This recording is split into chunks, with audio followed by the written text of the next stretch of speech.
او موږ چې یو دلته په نامه ناحیه او درېیم ګذر کې 4 کوڅې لرو چې ټوټل هغه چې دی طول چې دی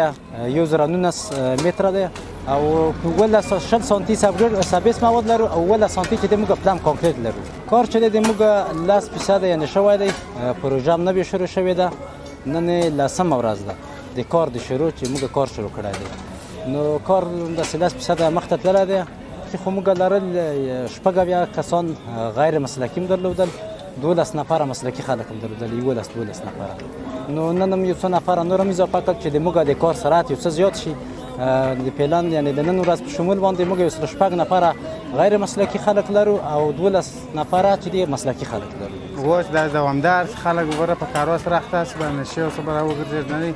بیکاری نو څه جوړه چې ګر به ونه بیکاری اولیا پر غاړه نه چې په نشو اخته نه حکومت دا غوښتنه چې نور راځي ډیر کارونه په جمی کې د نور کارونه کمزوري ده، ښه دوامداري په دوامداره توګه دی باید نور هم دغه پرمخ لاړ شي دا کارونه. اطلاع خو د دوبي مشکلاتو چې د غمایو څه طاقت نه کېدی، په دوبي کې د دوبي تکلیفوالی و، د کورو اوبه د کورو اوبه نه وتلې، بیا نو دغه کیسې مې اوس